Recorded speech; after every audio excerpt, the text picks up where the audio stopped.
Member of the Board of Governors, Jose Piazza, please approach the standing microphone. General Counsel, former Attorney General John Hoffman, please administer the oath of allegiance. Thanks, Mr. Chair. I, Jose Piazza, I, Jose Piazza, do solemnly swear do solemnly swear that I will support the Constitution of the United States that I will support the Constitution of the United States and the Constitution of the State of New Jersey, and the Constitution of the State of New Jersey, that I will bear true faith and allegiance to the same that I will bear true faith and allegiance to the same, and to the governments established in and to the governments established in the United States and in this state, the United States and in the state, under the authority of the people, under the authority of the people, and that I will faithfully, and that I will faithfully, impartially, impartially, and justly perform and justly perform all the duties of the office all the duties of the office of member of the Board of Governors of member of the Board of Governors of Rutgers, the State University of New Jersey, of Rutgers, the State University of New Jersey, according to the best of my ability. according to the best of my ability. So help me God. So help me God. Congratulations. Thank you.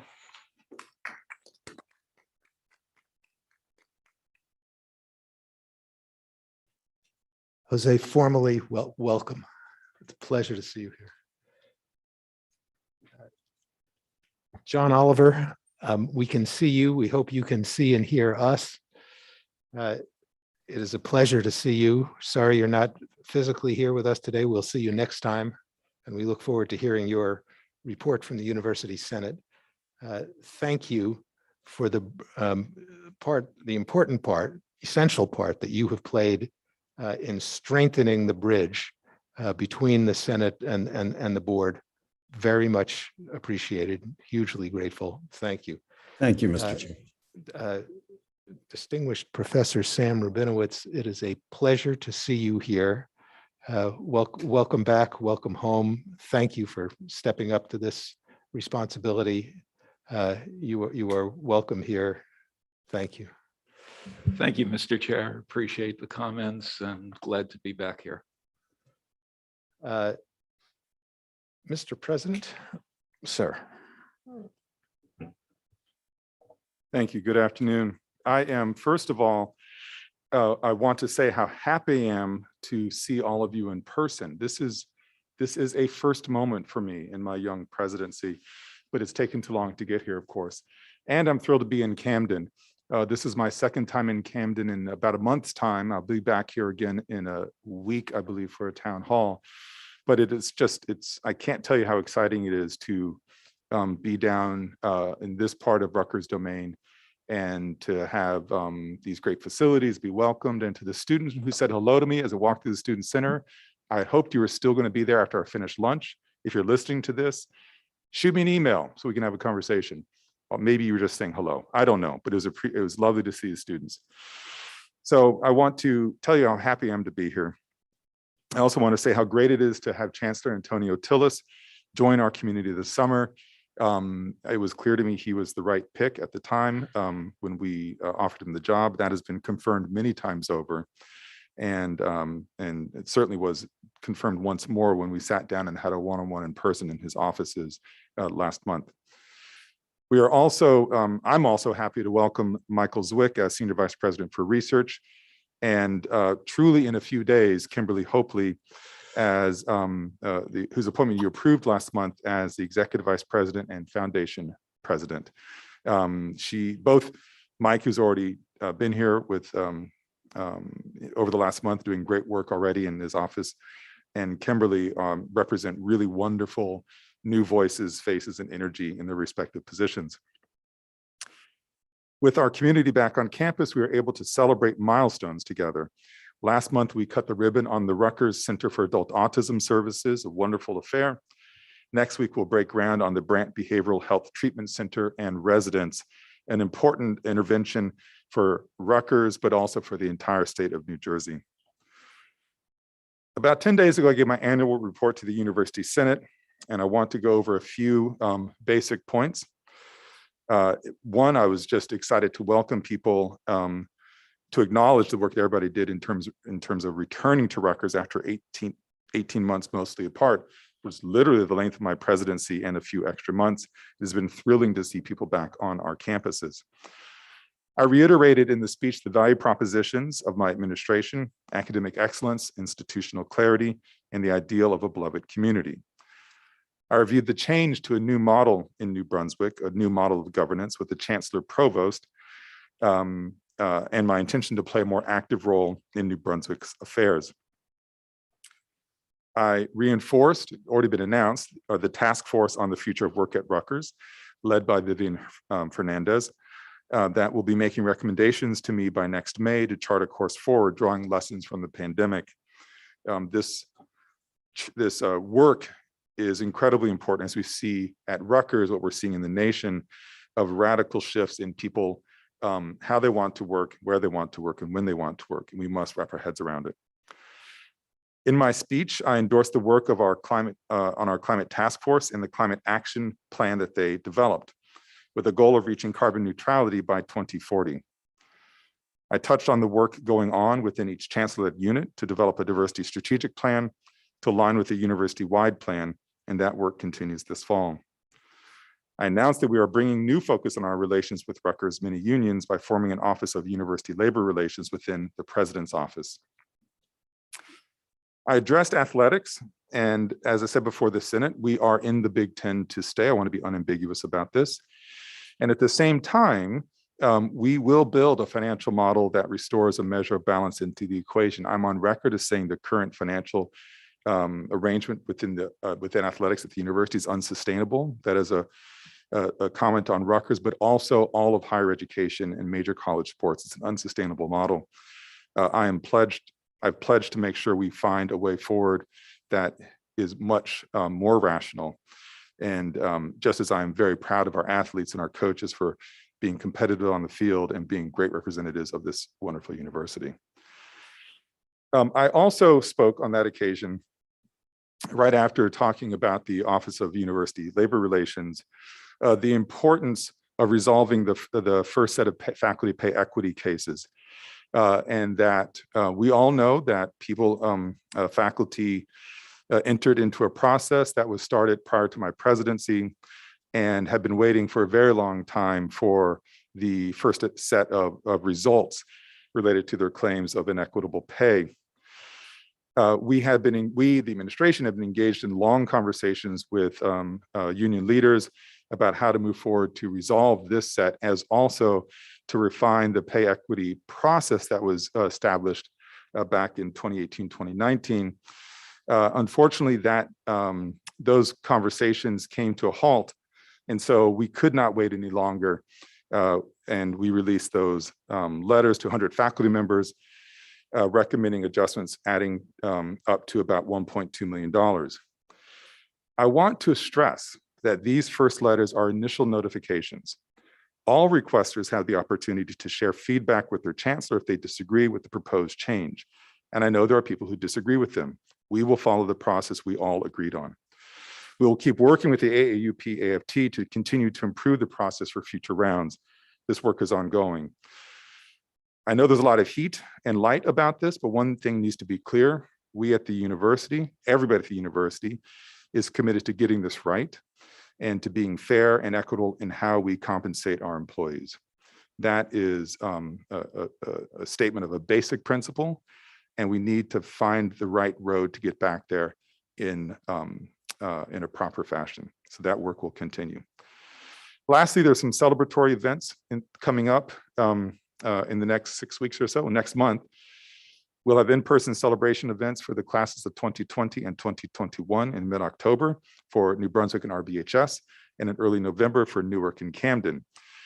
There is a special concert this month for all of our 2021 graduates that'll be held at SHI Stadium in New Brunswick with the cultural phenomenon Snoop Dogg headlining, supported by Warren G. Should be a tremendous amount of fun, and at minimum a recognition of the incredible delayed gratification for these graduates. They deserve to be recognized.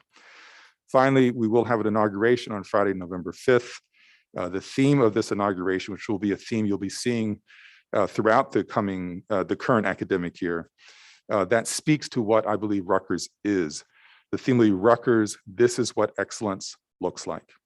And if I want to spend just 30 seconds more on this tagline, I want to make clear that when I put my name in the hat to come to Rutgers, I was not coming to I did not believe I was coming to a university that was not already excellent. In fact, I knew if I were to be tapped, I would not be coming to a university that was not already excellent. To put it in the positive, I felt from the start Rutgers was an excellent place. I wanted to be part of that equation. One of the many things that makes Rutgers so intriguing to me is that it is comfortable talking about the expression of excellence and marrying that to population that is incredibly diverse on many different factors or vectors all at the same time. For me, this is an embodiment of what excellence looks like. So we have it already in our academic academic research that it is generated, in the dollars we bring in to conduct that research, in the quality of students that we bring in, and the faculty that we recruit, running along diversity on many different lines at the same time. This is, as I said many times, the embodiment of the ideals of this country, and we get to live it on a daily basis. In other words, this is what excellence looks like. Thank you. Thank you, Mr. President. Chancellor Antonio Tillis, thank you for your hospitality today. We are grateful. Thank you for saying yes. And please, would you share your remarks with us?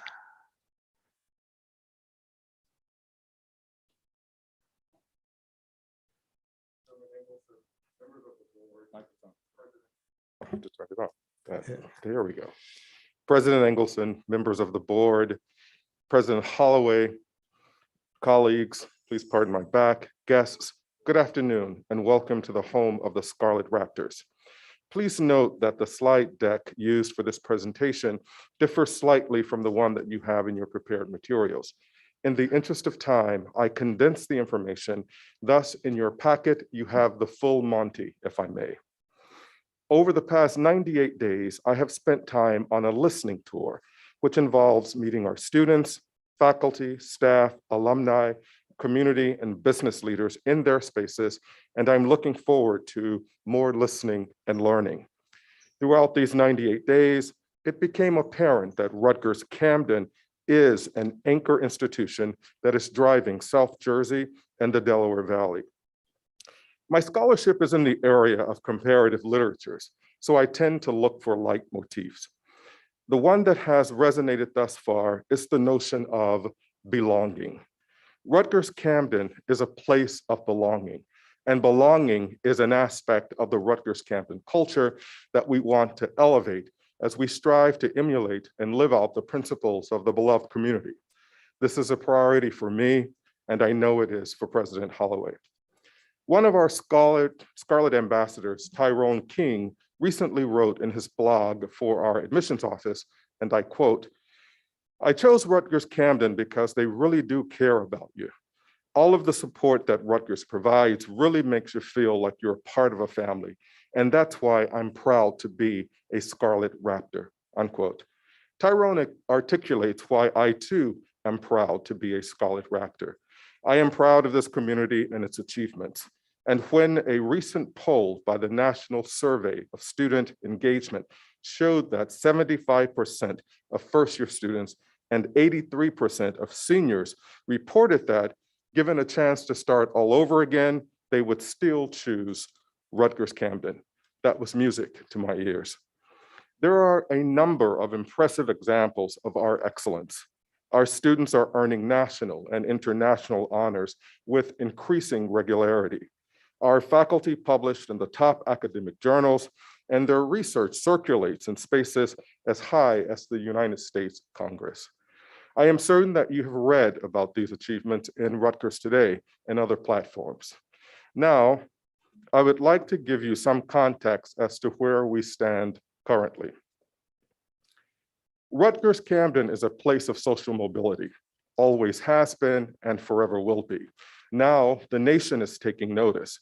This fall, Washington Monthly Magazine named us among the top 25 public universities in the Northeast in terms of providing students with social mobility. And in US News and World Report, our ranking in this area rose from 26 last year to 18. Additionally, I am pleased to report that Rutgers Camden continues its upward trajectory among national universities. Currently, we are ranked at 148, which is up from 153 last year and 166 the previous year. It is our hope to continue trending upward. In terms of enrollment, here is where our campus stands right now. Fall 2021 enrollment stands at approximately 6,750 students. Like many academic institutions nationwide, we too experienced a decrease in undergraduate enrollment due to demographic trends and continuing students stopping out of their studies because of the pandemic.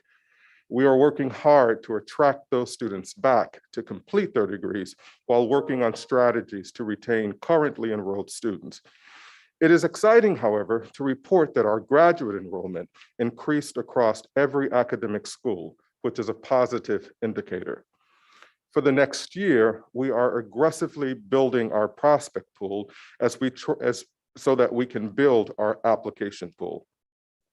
While we will continue to focus on South Jersey and all of New Jersey, we will expand our geographic reach to include Philadelphia, DC, Maryland, Virginia, and Staten Island. Our student population reflects the diversity of New Jersey. We are now a majority minority campus. We are committed to similar growths in this area for our faculty and staff. During the semester, our campus community will engage in a robust set of conversations related to DEI initiatives. During the coming weeks, we will impanel a steering committee for our shared DEI goals and move forward with execution. An example of Rutgers' shared social equity value proposition is the Institute for the Study of Global Racial Justice, a new university-wide initiative located on each campus. In Camden, we bring a unique perspective to the dialogue thanks to our center directors, Patrick Rosal and Greg Parlo, both acclaimed poets and members of our English faculty. This institute began its work during the summer and will share details soon.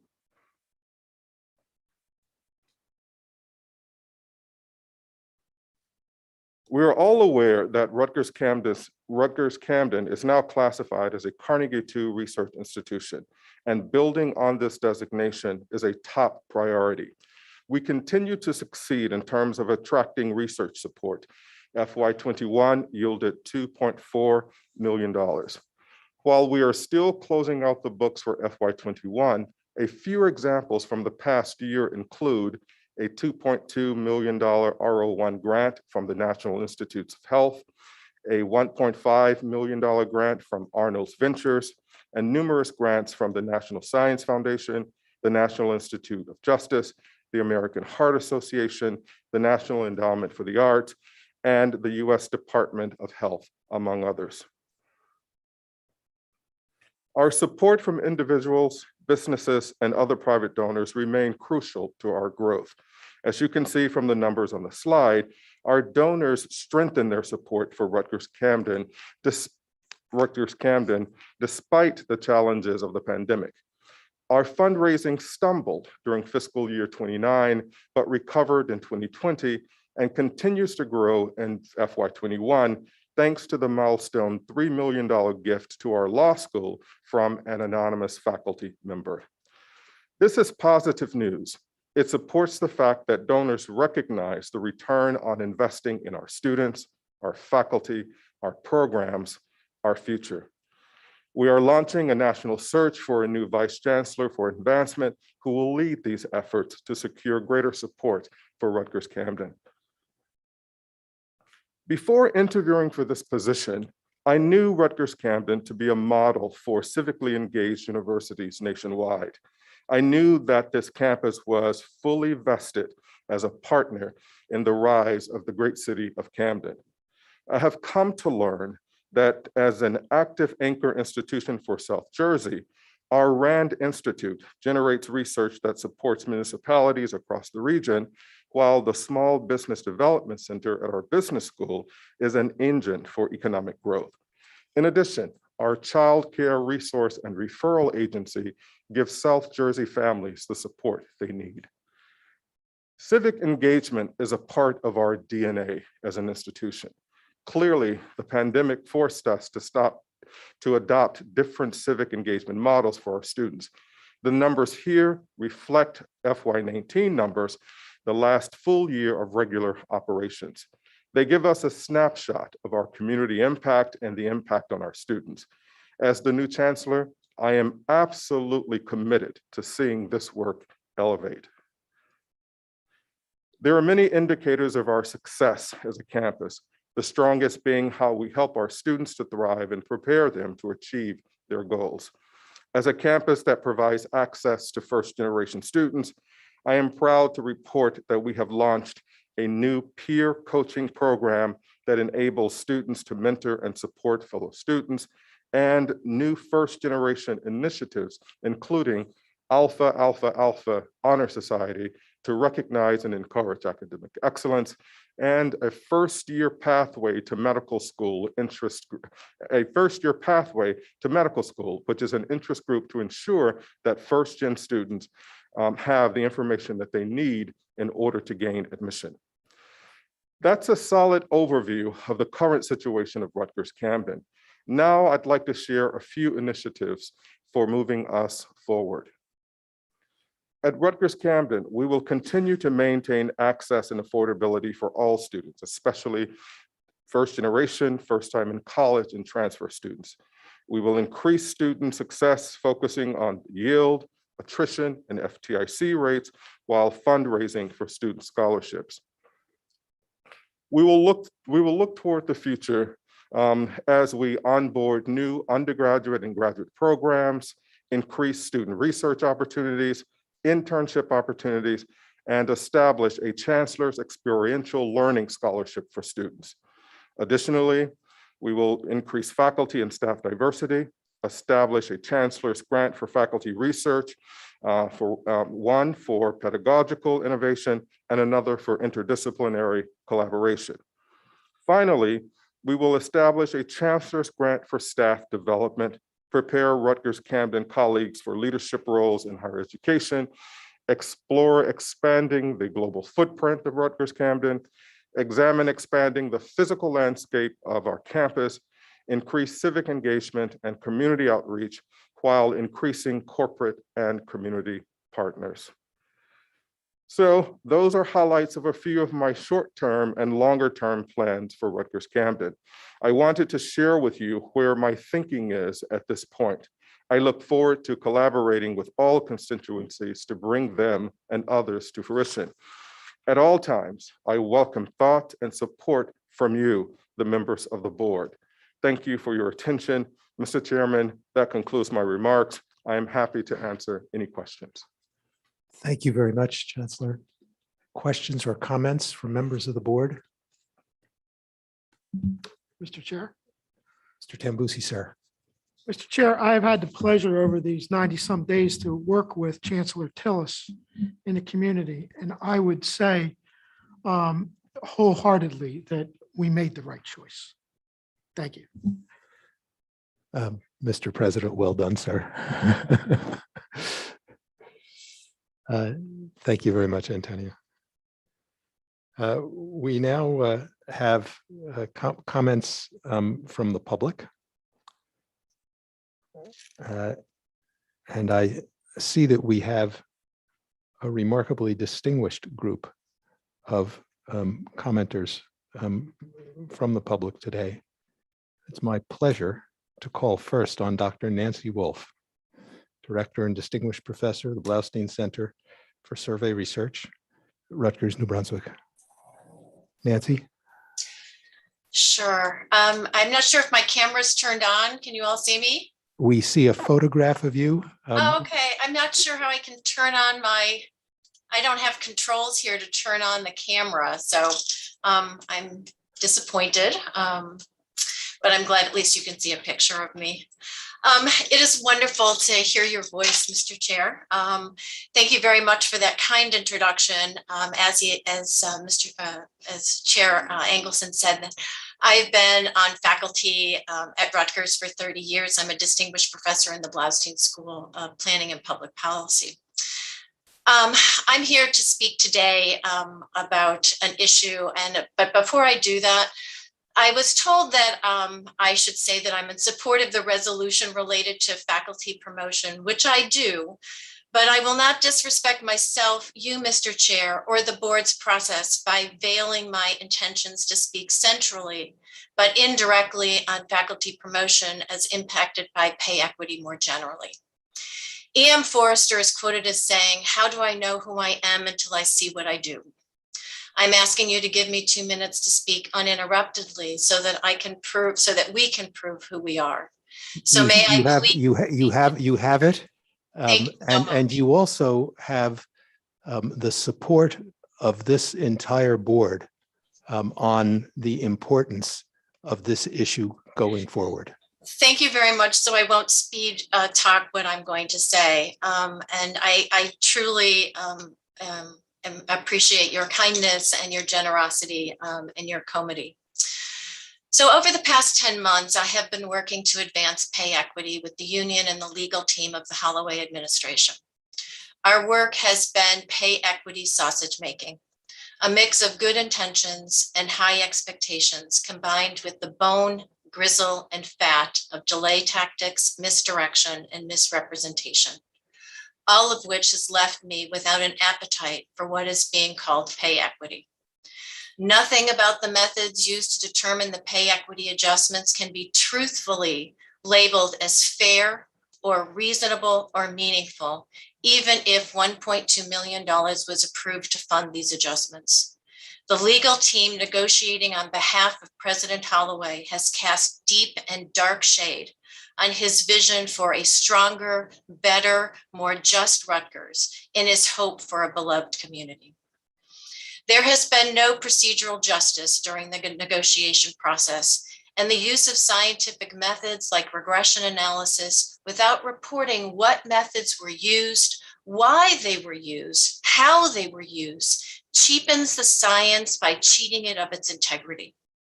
Moreover, the analysis of the pay adjustment letters reveals an implied toxicity of deserved inequity, particularly with respect to the Camden faculty. What is being called pay equity is an affront to the faculty that do the foundational work that is Rutgers. It is the faculty that teaches and inspires our students to learn and reach. It is the faculty that writes the words and does the actions that inspire greater humanity and the betterment of the human condition. It is the faculty that serves our communities in ways that enhance the welfare of our citizens. With an abundance of respect and as a champion of Rutgers, the State University of New Jersey, I ask that you, Mr. Chair, and the Board of Governors get us out of the shade.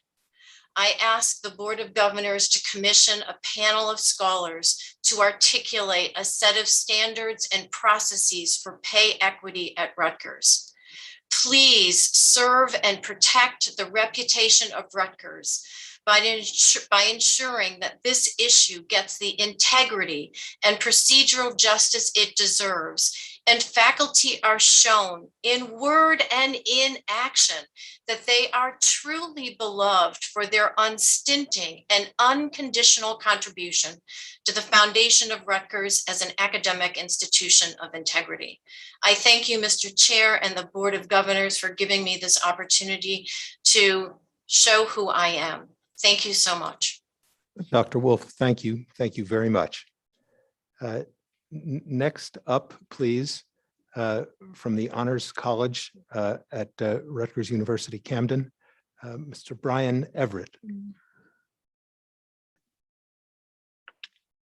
Hello, my name is Brian Everett, and I'm a two-time alum of Rutgers Camden. I'm a current PhD student as well. I'm a staff member, and I'm also a Rutgers University Senator. I wanted to share my public comment in regards to agenda item 16C1. And first and foremost, I wanted to say that I support our faculty getting their tenure and their promotions. However, I am very concerned and I'm disappointed to read in the Philadelphia Inquirer and in the Chronicle of Higher Education that our tenured Camden faculty are not getting paid as equals when compared to peers on other campuses. And I'm concerned because, of course, this is wrong, but it also sends a really bleak message to staff all across our campus who often have smaller teams, more packed job descriptions, and lower pay than peers on other campuses. I've worked full-time at Rutgers Camden for 5 years now, and I have always been concerned about the frequency in which our full-time staff, who are higher education professionals with master's degrees and doctoral degrees, they are working 37 to 40 hours a week for Rutgers, but we're also financially obligated to drive for DoorDash, to work at salons in the evenings and in retail over the weekends, just to shore up the monthly bills. And often, Rutgers Camden is losing talent because of this. All of this is to say that I hope that the university and our faculty can reconcile these current inequities so that someday soon, more Rutgers employees can live a more comfortable, a less stressful, and a healthier life here in New Jersey. Thank you very much for your time. Thank you, Mr. Everett, for your remarks. Dr. Patrice Marichal, professor in the Department of Public Policy and Administration at Rutgers Camden. Hi, I'm not sure if my camera is working either, but I am on campus in my office.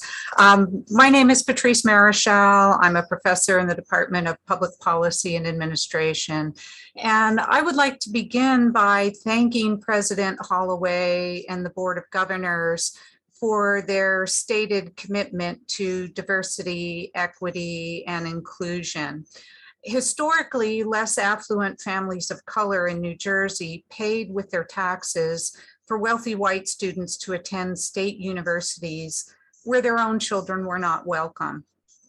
That changed when Rutgers Camden launched Bridging the Gap, making racially and economically marginalized youth the lifeblood of our Camden campus.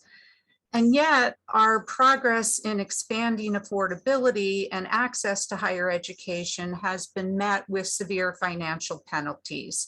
For example, in 2019, Michael Gower announced that Camden was $30 million in debt as a result of the unfair RCM system and imposed drastic financial restrictions on the campus.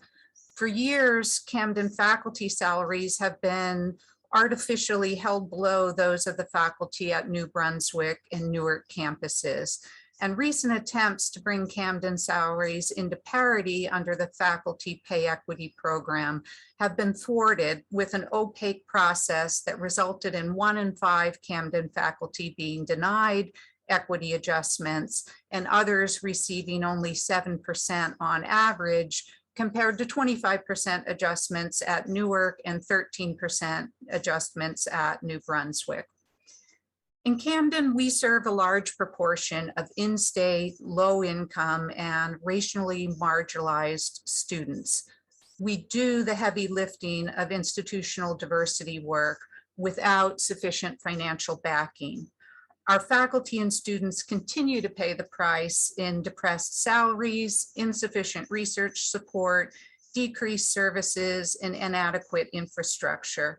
And so my question to you, President Holloway, and to the board is, what are we going to do to move from equity words to action and bring our salaries and resources into parity with the rest of the university? Thank you. Thank you, Dr. Marichal. Dr. Evan Jewell, Assistant Professor in the Department of History at the Rutgers University, Camden. Thank you, Chairman and members of the Board of Governors. I am a relatively recent addition to the Rutgers Camden campus and faculty, and the Rutgers family, as it's described and was described to me when I was thinking about coming here. And I just wanted to speak to the same agenda point that previous people have spoken to, 16C1, in terms of faculty appointment, in terms of how we at Rutgers Camden intend to recruit future faculty and retain them. I have a few concerns along the lines of what you've heard today. There have been reports this semester that 2/3 of New Brunswick faculty were permitted to offer their classes completely online. Colleagues of mine reported firsthand that students who are enrolled at Rutgers Camden were telling them that they were actually opting to take an online class at New Brunswick instead of their similar in-person class at Camden.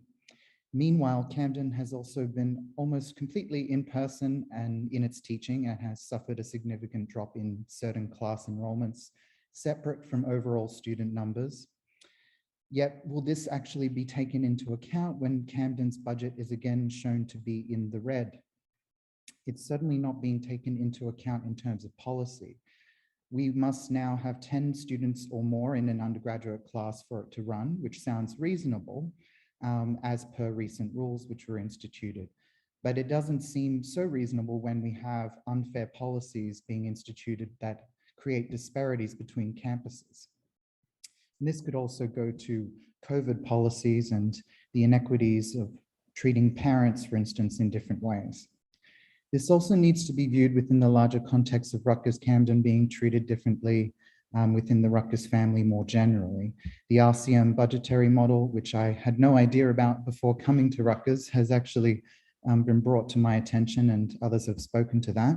I've seen it in play in terms of the most basic things that you would expect, like phone lines being charged through the roof at high prices, while the recent pay equity determinations for some of my colleagues who applied before I arrived have really shown me how these things are playing out. These inequities between campuses are playing out in a way that they shouldn't, and it seems unfair to all in that regard. Now, it might be a tired refrain, but I think you need to be made aware that these current policies and recent decisions have significant ramifications for faculty appointment and retention. Continuing along this path will only lower faculty morale, drive away our leading faculty to other institutions who can offer competitive salaries and better conditions, and hamper any efforts to recruit new faculty, not least through the worthy diversity hiring initiatives, which were recently announced by President Holloway. In turn, this will make Rutgers Camden a much less attractive option for students in an ever increasingly competitive higher education landscape, as the size of the available undergraduate cohorts continues to contract in coming years, and we face new challenges to undergraduate recruitment in the long term. It's just a demographic fact. So that's what I wanted to raise as a concern. I hope you'll take it into consideration as you chart a path forward for Rutgers Camden within the Rutgers family. Thank you. Thank you, Dr. Jewell. Dr. Arlene Stein, please, Distinguished Professor of Sociology and Director of the Institute for Research on Women at Rutgers, New Brunswick. 1 second, Mr. Chair. I am searching for her. Oh, I see. We're good. Sorry, should I repeat that? I think I was. Yes, please. You've just come on. Apologies for our technology. Dr. Okay. Stein, the floor is yours. Thank you, Mr. Chair and Board of Governors. I support the resolution for tenure recommendations of my colleagues, but I would also like to say a few words about the matter of pay equity. As professor of sociology at the New Brunswick campus, 2.5 years ago, I supported my faculty colleagues' decision to strike for pay equity. So I was gratified when the administration agreed to address the issue, but it has since reneged upon those promises, I think. It did so in part by calculating salary adjustments following the advice of the law firm it contracted with, using methods of regression analysis that are widely discredited. This significantly reduced the equity adjustments which faculty members were initially granted. This method of calculating adjustments ended up further entrenching existing pay inequities. As we've heard, Camden faculty in particular are already paid an average of 20% less on the whole than we are in New Brunswick. And yet they must meet all of the same standards expected of faculty at all of the Rutgers campuses. Personally, I've encountered many extraordinary Camden faculty in my capacity as director of the Institute for Research on Women, and I believe that they deserve pay equity. We all do. In closing, I would like to say that matters of salary equity affect faculty morale. Others have mentioned this too. During the pandemic, we have spent extraordinary amounts of time retooling our courses to accommodate online teaching, and many faculty members have done so with children at home. It's not an easy task. We deserve to work at a university that compensates us fairly, but the equity process this administration has pursued goes against its public commitment to diversity, equity, and inclusion. Thank you, President Holloway. Thank you to the Board of Governors, and so much for taking the time to listen to me and to other concerned faculty on this issue. And I urge you to take action on this matter. Thank you very much, Dr. Stein, for your remarks. Ms. Kathleen Farley, President of the Newark chapter of the AAUP AFT. Hi, and thank you. I appreciate the opportunity today to address the Board of Governors as also a Rutgers alum, having started my time here 20 years ago. I'd like to take this moment to echo the remarks of Nancy Wolf and others. Equity should be integral to the tenure process. It's beyond belief that it's taken 2 years to get even the initial corrections released. As President Holloway alluded to in his remarks, the talks between administration and AAUP AFT failed, but from his remarks at the Senate and here today, it was not mentioned that the dean's recommendations for the comparators were often disregarded, thus reducing these salary corrections. The initial 100-something results continue the inequity, adding insult to injury. To hear talk of the beloved community as these inequities, particularly in Camden, are further entrenched reveals that some at Rutgers are more beloved than others, particularly those who work in athletics and administration, and less so, unfortunately, the faculty, the staff, and the students who carry out the work of Rutgers' mission day in, day out, rain, sun, or pandemic. In terms of the systemic inequity in the faculty appointment and tenure process, Rutgers had an opportunity to fix these wrongs. Instead, during the 2018-2019 bargaining discussions, Rutgers watered it down. We tried the modified process. It failed, and the system continues on, broken. Rutgers faculty deserve better, and they deserve it now. As an employee, student, and an alum, I am very disappointed and appalled by the state of affairs around equity, finance, and student affairs at this institution. Thank you for the time. Mr. President. One more. Oops. My bad. Dr. Cleopatra Charles, Associate Professor in the School of Public Affairs and Administration at Rutgers University, Newark. Good afternoon, and thank you for the opportunity to speak to all of you today on the same agenda item as the other speakers. Thank you to President Holloway and the members of the Board of Governors for affirming your commitment to equity and diversity. I am an associate professor in Newark, School of Public Affairs and Administration. I am an immigrant. I am a Black woman. I am a first-generation college graduate. I got my first academic job at Rutgers in 2010, and I love my job. However, there is a real persistent and harmful wage disparity in our university that threatens the economic security of faculty like myself. We deserve better. I rose through the ranks at Rutgers, starting first as an assistant professor and earning tenure in 2016. Because of this loyalty, my base salary is the lowest of all the associate professors in my school. And without a positive salary equity review, my salary will no doubt remain the lowest indefinitely. I ask all of you, is it equitable for me to have a salary differential of $31,000 between my salary and that of a male colleague who was hired 8 years after me at the same associate professor level doing similar work? I think you will all agree that this is not how we treat women in a just and fair community. Women like me should not have to work at a discount. I am more than a number in a regression model. My request for an equity adjustment in the university's salary equity program was not allowed to move past my school because the dean made a personal and biased decision.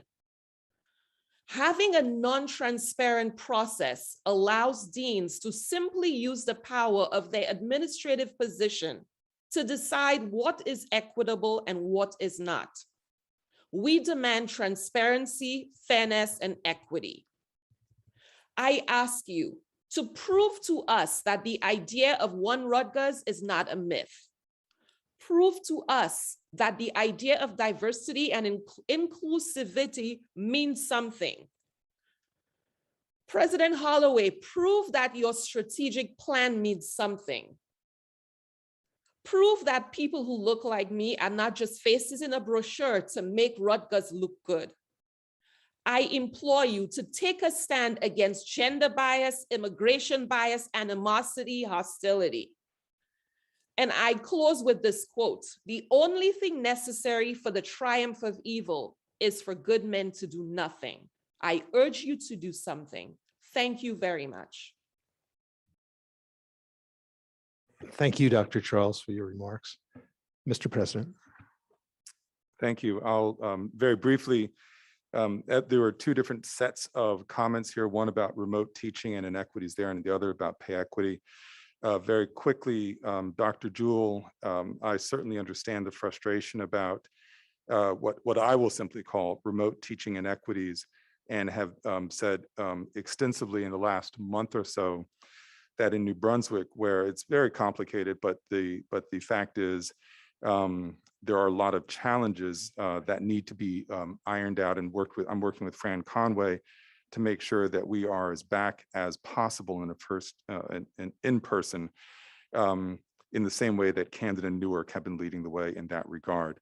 So I hear you very clearly on this, and have made it also clear to the deans I expect a different set of calculations moving forward in that regard. As far as the pay equity comments taken as a group here, although there are different nuances amongst them, I hear all of you loud and clear, and I am determined that we will address pay equity concerns in a way such that you will not have to come back to the Board of Governors repeating the very powerful and poignant stories and personal sentiments again. So we are committed to moving forward in this way. The process is complex. It is also brand new in the last few years, that is. And I know that the administration and the unions have been working very hard on trying to find a way forward so that we can make sure that we do pay our faculty in ways that are equitable all across the board. Thank you. Thank you, Mr. President. Mr. Hundley, Chair of the Committee on Academic and Student Affairs, please. Thank you, Mr. Chair. The Committee on Academic and Student Affairs met on September 27th, 2021, virtually via Zoom. The meeting was called to order at 9:00 a.m. and it was presided by me. First on the agenda is a proposed resolution approving revisions to University Policy 10.1.14, establishment of and appointment to endowed faculty positions. Dr. Prabhas Mogi, Executive Vice President for Academic Affairs, discussed University Policy 10.1.14 and stated that the changes to this policy include minor revisions to accurately reflect current university administrator titles. He explained that the changes also included updates to deadlines for materials during peak season, which will allow for enough time to prepare materials for committee review. The committee agreed to endorse the resolution for board approval, and it has been placed on today's consent agenda. Next up, there's a proposed resolution approving revisions to University Policy 60.5.5, Faculty Personnel Actions Procedures. Dr. Mogi also reviewed the proposed revisions to University Policy 60.5.5 and explained that this policy relates to academic promotions and reappointments, and the proposed revisions include changes to the composition of the Promotions Review Committee, PRC. He also noted that the changes include a redefinition of the titles and the duties pertaining to two key positions, which will allow for broader representation of Rutgers' diverse faculty. The committee agreed to endorse the resolution for board approval, and that has also been placed on today's agenda. Next up is a proposed resolution approving revisions to University Policy 10.2.11, Code of Student Conduct. Dr. Ann Newman, Associate Vice President for Student Affairs, presented the changes to University Policy 10.2.11. She explained that the proposed changes include minor changes to the Code of Student Conduct needed to define what constitutes a violation and why. Clarification that the recreational use of cannabis is still prohibited, and a clause indicating that paraphernalia would no longer be prohibited since it is not covered under the federal law.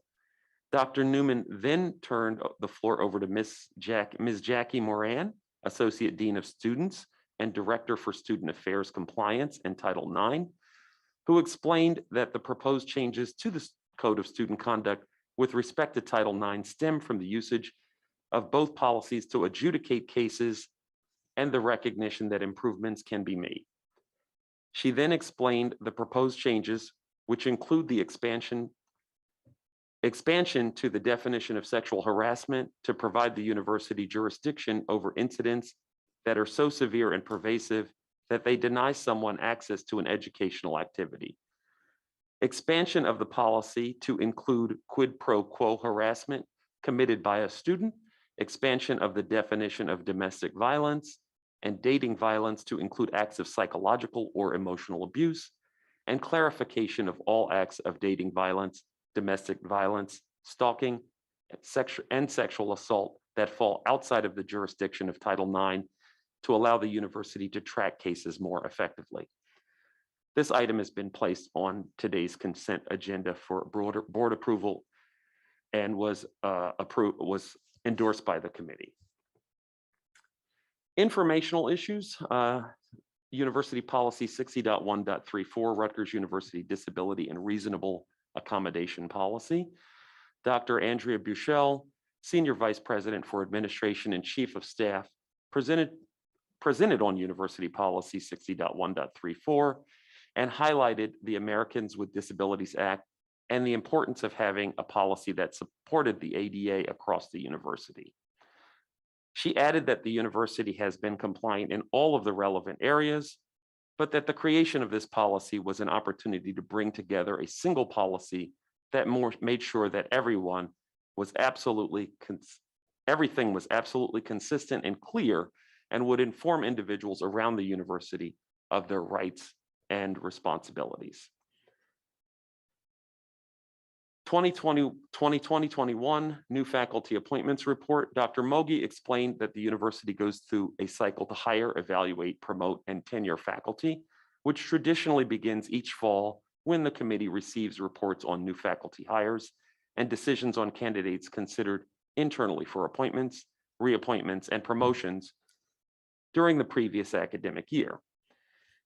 He then walked the committee through the new faculty appointments for FY21 and reviewed new tenure track and clinical track appointments. He also reviewed tenure and tenure track cases according to various demographics. The 2020-2021 report on faculty appointments, promotions, and reappointments to and within the tenure track. Dr. Mogi then reviewed the faculty appointments, promotions, and reappointments to and within the tenure tracks. He highlighted key figures, including appointments and promotions university-wide and by each chancellor-led unit, success rates according to various demographics, and tenured faculty statistics by rank and age. Next, a graduate certificate in strategic human resource management in the School of Labor Management and Labor Relations.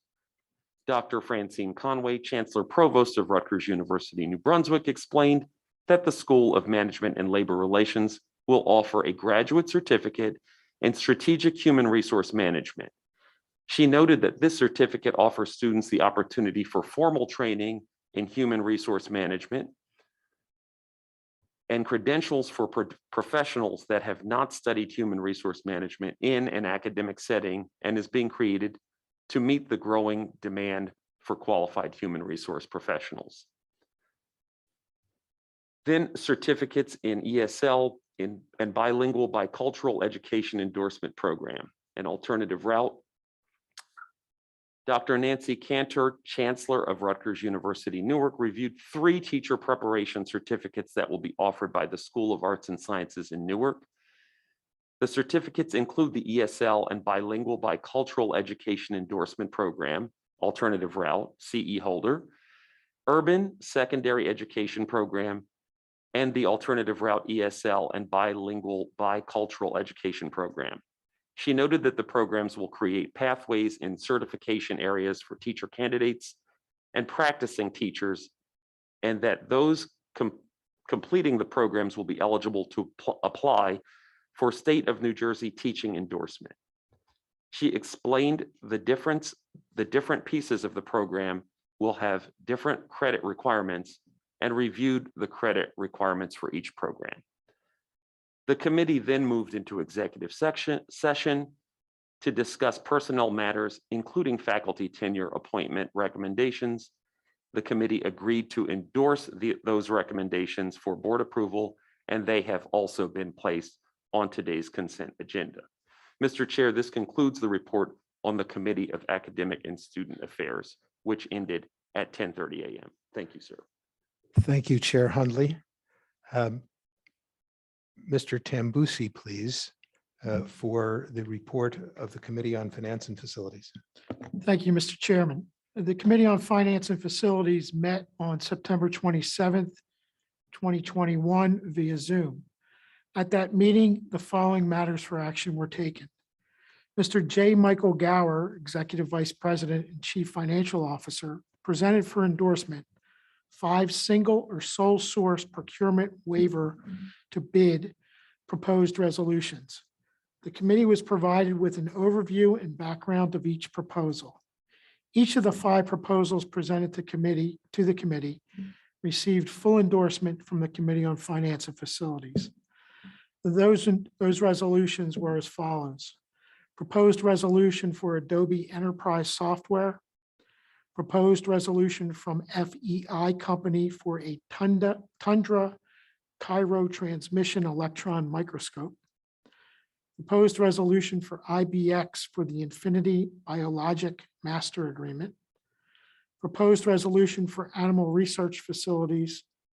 Proposed resolution for Elsevier Services for Rutgers University Libraries. Mr. Chair, the 5 resolutions presented by Mr. Gower are found on the consent agenda. Mr. Antonio Calcato, Executive Vice President and Chief Operating Officer, presented for endorsement the following proposed resolution for the removal of Joseph P. Bradley's name from Bradley Hall on the Newark campus. Mr. Calcato provided the committee with an overview and background of the property and its original naming. Mr. Calcato then shared that a committee of faculty, students, and staff were formed to review and research the history behind Joseph P. Bradley.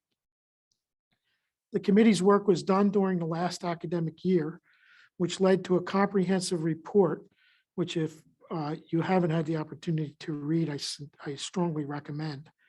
It led to a comprehensive report with the committee's recommendation to remove the name from Bradley Hall. The report and recommendations were accepted by Chancellor Cantor. The committee provided full endorsement of the proposed resolution for the removal of Joseph P. Bradley's name from Bradley Hall on the Newark campus. Mr. Chair, this resolution is on the consent agenda. The following matters for information were presented to the committee. Mr. Calcato provided the committee with several reports on a number of operational activities. The first was property purchase and sales opportunities at Rutgers University, Newark. Mr. Calcato explained an opportunity to purchase properties that would better align with the Newark campus capital plan and further sale of another less adjacent property in which a developer has shown interest. Next, Mr. Calcato shared an opportunity that would name an open student space after a longtime supporter of the university and law school on the Newark campus.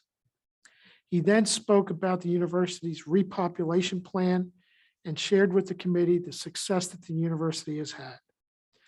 Mr. Calcato concluded his presentation with an update on capital projects, some of which have reduced the overall size of the university footprint, as well as pending opportunities in expanding the university's solar program.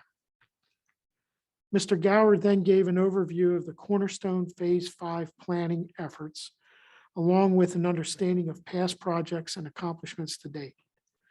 Mr. Gower then shared with the committee preliminary financial results for fiscal year 2021. He noted that they were not final, but these will be finalized over the next 3 to 4 weeks and will be discussed during the committee's next scheduled meeting. Mr. Gower further shared information and background as it relates to the university's use of COVID-19 related federal relief funds.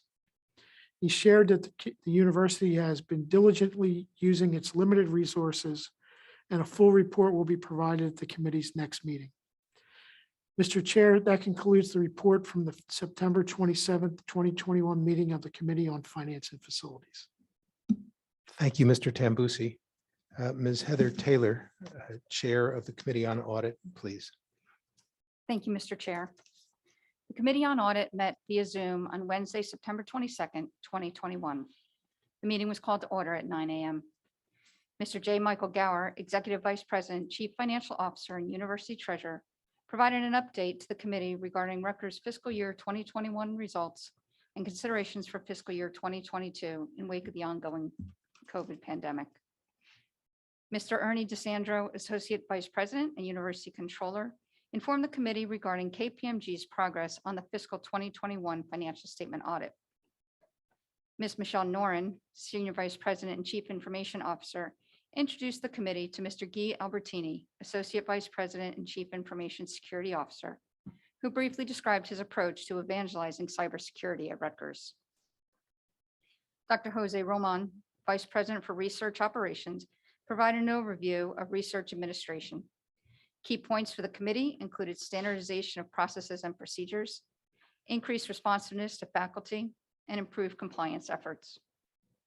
Mr. Eugene Simon, Associate Vice President and Deputy Chief Enterprise Risk Management, Ethics, and Compliance Officer, reported to the committee on his ongoing efforts to improve the university's compliance framework, including technology improvements made in the past year within ethics and compliance to improve interaction with the Rutgers community.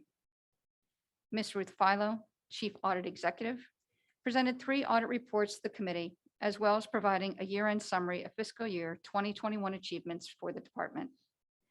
Ms. Philo also discussed personnel changes, audits in progress, and the implementation status of recommendations for past audits. The committee then met in private session with Michael Gower, or Mr. Gower, and Mr. John J. Hoffman, Senior Vice President and General Counsel. The meeting adjourned at approximately 12:10 p.m. Mr. Chair, that concludes my report on the Committee on Audit. Thank you, Chair Taylor. Ms. Marge Derrick, please, for the Committee on Intercollegiate Athletics. Thank you, Mr. Chair.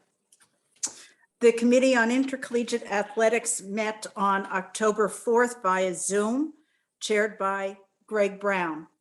Mr. Patrick Hobbs, Director of Intercollegiate Athletics for Rutgers University, New Brunswick, discussed the success of the sports programs and provided updates on field hockey, as well as men's and women's soccer. Mr. Hobbs also highlighted the official grand opening of the Gary and Barbara Rodkin Academic Success Center set to take place during the upcoming weekend and explained that the building is a wonderful new asset for the Division of Athletics and best in class in terms of academic support facilities in the Big Ten Conference. Dr. Joshua Burchard, Chief Medical Officer for the Rutgers New Brunswick Division of Athletics, provided a medical update.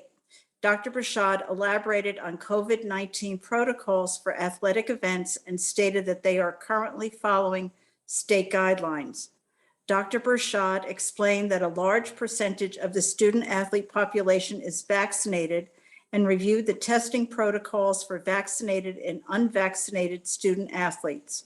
He also reviewed current COVID-19 cases in New Jersey and case numbers from last year to illustrate the relatively good position the athletic program finds itself in regarding COVID-19 positivity rates. Dr. Burchard then discussed the rollout of the electronic health record system, which will allow for even better care for student athletes. Finally, Dr. Burchard discussed the importance of mental health for student athletes and highlighted some recruitments in this area to improve the services offered to student athletes. Mr. Hasim Phillips, Senior Associate Athletic Director for Communications, provided a sports update for the first 7 weeks of competition. He explained that Rutgers has a combined record in the fall of 36, 14, and 2, and noted that 15 players have been recognized as Big Ten Player of the Week. Mr. Phillips then reviewed the success of the football, field hockey, men's and women's soccer, and volleyball teams. He concluded by highlighting the Rutgers Athletic Hall of Fame inductees for 2020. Mr. Matthew Potthoff, Senior Associate Athletic Director for Compliance, provided a compliance update. He first provided an overview of the role of compliance officers for the new members of the committee, and then provided a compliance summary of the 2021 season and compared the number of compliance violations to Big Ten peers. Mr. Potthoff also discussed the rules education program and the drastic increase in attendance in FY21, as the move to a virtual environment has made the delivery of these sessions much easier. Mr. Potthoff then provided a general view of the landscape of college athletics and discussed implications for the university stemming from recent Supreme Court decisions. Mr. Ryan Passari, Senior Associate Athletic Director and Chief of Staff, provided an overview of the strategic vision statement released by the division, which included 4 priorities: student athlete excellence, program excellence, cultural excellence, and sustained excellence. He then reviewed the measures that would be used to gauge success in achieving strategic priorities. Mr. Michael Sewell, Senior Associate Athletic Director for Finance, Administration, and Planning, provided a football season revenue update. The committee then met in executive session. The meeting was adjourned at approximately 3:30 p.m. Thank you, and this concludes the report on intercollegiate athletics. Thank you, Ms. Derrick. Ms. Amy Towers, Chair of the Committee on Health Affairs, please. Thank you, Chairman. The Committee on Health Affairs met on September 15th, and the meeting was called to order at 9 a.m. Dr. Frank Ganassi, President and Chief Executive Officer of University Behavioral Healthcare and University Correctional Healthcare, cited 3 matters that required the committee's endorsement to move forward for Board of Governors approval. The first are minutes of the University Behavioral Healthcare Leadership Committee, which met in April, May, and June. The second item is University Behavioral Healthcare staff appointments, reappointments, and clinical privileges, which were presented and recommended in May, June, and July.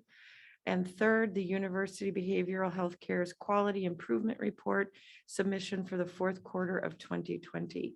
These three matters were all endorsed by the committee and will be moved under the consent agenda. Dr. Ganassi then stated that UBHC recently received increases in resources for its worker-to-worker call line, as well as the mom-to-mom call line.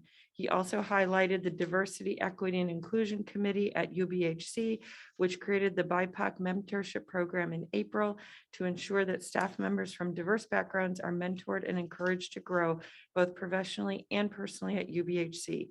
Dr. Ganassi added that in FY21, UBHC and UCHC combined to serve over 36,000 clients, trained 65,000 behavioral health staff statewide, and handled more than 500,000 calls in the National Call Center. This is impressive patient care outreach, especially throughout the pandemic. Finally, Dr. Ganassi stated that UBHC is continuing to monitor patient satisfaction as well as outpatient follow-up no-show rates, which have increased. Dr. Denise Rogers, Vice Chancellor for Interprofessional Programs, presented on interprofessional education. Dr. Rogers reviewed various studies done over the last 20 years that highlighted deaths due to medical errors and stressed the importance of interdisciplinary training, since most care today is done by teams of doctors and other people. Dr. Rogers then reviewed the characteristics and aims for quality of care identified by the Institute for Healthcare Improvement, as well as the core competencies for interprofessional collaborative practice as identified by the Interprofessional Education Collaborative. Dr. Rogers concluded her report with an overview of her office, the Interprofessional Education Faculty Advisory Council, the IPE Research and Evaluation Committee, and the IPE Case Development Committee. I'm very proud that Rutgers has this critically important, innovative, and leading program on interprofessional education. Dr. Vincent Gracias, Senior Vice Chancellor for Clinical Affairs and Vice President for Health Affairs, updated the Committee on Rutgers Health. Dr. Gracias began his presentation by reviewing the efforts to improve COVID-19 vaccination rates. Dr. Gracias then reviewed the number of doses administered by the university to employees, students, and the community, and discussed the student vaccination rates and vaccination policies. Dr. Gracias also highlighted the virtual town halls hosted by the chancellors regarding campus repopulation, as well as the ongoing communications from all the chancellors, which helped clarify misunderstandings about testing, tracing, etc. Dr. Gracias specifically highlighted Chancellor Strom's virtual health briefings that helped educate our community. Dr. Gracias concluded his presentation with a graduate medical education update, an overview of the health education management system, an overview of the EPIC electronic medical record systems, and a review of the key performance indicators dashboard. I'm particularly excited about the EPIC system and the continuum care possible for all patients in New Jersey through this system. Dr. Brian Strom, Chancellor for Rutgers Biomedical and Health Services and Executive Vice President for Health Affairs, provided the Chancellor's report. Dr. Strom began by stating his goal as Chancellor and reviewed RBHS statistics at a glance. Dr. Strom then reviewed notable RBHS events, including the white coat ceremonies, and discussed RBHS awards from FY14 through FY21. Dr. Strom then provided gender and diversity statistics for RBHS faculty and moved on to updates related to the COVID-19 pandemic. Dr. Strom then reviewed risk levels by country and region, vaccination and hospitalization rates for the state, and the contact tracing and positivity rates for our university. Dr. Strom also discussed vaccination rates nationally, the daily count of vaccine doses administered in the United States, and the percentage of the population vaccinated in New Jersey. Dr. Strom concluded his presentation with a review of FY22 goals. Finally, Ms. Kathleen Bramwell, Senior Vice Chancellor of Finance and Administration, provided the RBHS financial update. This concludes the report of the Health Affairs Committee. Thank you, Madam Chair. Vice Chair Bill Best. Thank you, Mr. Chair. Are there any items that members want to remove from the consent agenda? Upon recommendations of the Committee on Academic and Student Affairs, Committee on Finance and Facilities, and Committee on Health Affairs. Mr. Chair, I move that the board approve the items contained in the consent agenda. Thank you, Mr. Best. May I have a second? Second. Comments? Objections? Passed unanimously. Mr. Gower, will you address us, please? Thank you, Mr. Chair. I'm reporting on 2 meetings of the Joint Committee on Investments. The first meeting was a special meeting held on July 30th, 2021. At that meeting, Mr. Jason McDonald, Chief Investment Officer, reviewed the endowment's recent investment activity and portfolio performance. And then the committee reviewed and endorsed 4 manager recommendations, 2 of them in the private equity area and 2 in diversifying strategies. The committee had its regular meeting on September 23rd, 2021. After review of responsibilities and the calendar for the year, Mr. McDonald reviewed endowment mechanics, asset allocation, investment office initiatives, and the relationship with Fund Evaluation Group, our investment advisor. After that, Mr. McDonald presented to the committee, which reviewed and endorsed 5 manager recommendations in private equity and venture capital, opportunistic credit, private equity co-investment, hybrid public and private equity, and diversifying strategies. Mr. McDonald then presented 5 recommendations for rebalancing amongst existing investments, and then finally reviewed the endowment's FY22 pipeline and notable portfolio matters. In executive session, the committee reviewed the investment office's performance against FY21 goals and reviewed FY22 goals. Mr. Chair, that concludes my report. Thank you, Mr. Gower. Mr. John Oliver, with thanks for your patience. The floor is yours. Thank you, Mr. Chair. And my apologies to all of you for not being there in person today to provide this report. I miss being on the Camden campus and look forward to being there soon and continuing my conversations with Chancellor Tillis. The University Senate met on Friday, September 24th for the first time this academic year. The highlight and tradition of this first meeting is the address by the president. President Holloway spoke about the state of the university and his major initiatives moving forward. His topics, as he already discussed, included pay equity, the task force on the future of work, and the endorsement of the work of the climate task force. He spoke about athletics and the return to campus, to name a few. The president then fielded questions from senators. The Senate had only one additional piece of business that day, and it was the Instruction, Curriculum, and Advising Committee report on Charge S2104, Best Practices for Asynchronous Instruction. This work by the committee was accelerated by the pandemic and the need to switch to either fully remote or hybrid instruction. The resolutions submitted by the committee were approved by the Senate and have been transmitted to the president. The Senate chair introduced each committee chair and asked them to speak to the work they were all doing and to introduce the new senators to these committees as well. The Senate this year, thus far, will work on 21 existing charges, including charges on preparing graduate and professional students to teach in the 21st century, research information systems, late course add drop policies, PTL pay and recognition, to name just a few. I will update the board as these and other charges progress and we report on them. As I reported previously, Rutgers is scheduled to host this year's Big Ten Academic Alliance Senate Leaders Conference. We were originally scheduled to host the meeting this month, but because many institutions are still restricting or discouraging travel, we have requested and received the approval of the BTAA to hold this meeting in the spring. I've spoken to many of my Senate chair colleagues at other institutions, and they are fully engaged with us on waiting and bringing everyone together in person if the virus allows. I will keep you updated on this as the planning progresses. Last, I would like to take a moment to express both my optimism and my gratitude to the president, his leadership team, and to the board and its chair. This is the beginning of my 3rd and final year as Senate chair, and I'm very optimistic about the role of the Senate in the shared governance of the university and the impact the Senate continues to have on the policies and life of the institution. I'm very grateful to the president and his team for their continued participation on Senate committees. We value and are richer for their work and their participation, and I am personally grateful for the time that they commit to the Senate. I'm also very grateful to the board and its chair for the increasing participation of Senate representatives to the board committees. We have been warmly welcomed and are fully engaged in the committee work.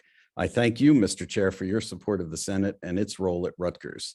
There are many challenges ahead, and I very much look forward to continuing and building on this great partnership and our engagement this year. I can't emphasize enough how much I value these partnerships and my respect of and gratitude for President Holloway and Chair Engelson and their continuing support of the Senate. This concludes my report. Thank you, Mr. Chair. Thank you, Mr. Oliver. Thank you very much. Is there any old business from any member of the board? Is there any new business from any member of the board? Is there any member of the board who wishes to say anything about anything? Hearing none, Mr. President, as always, the last word is yours. Thank you very much. I have no further comments. Thank you. Thank you. Is there a motion to adjourn? So moved. A second? Without objection, we are adjourned. Thank you all.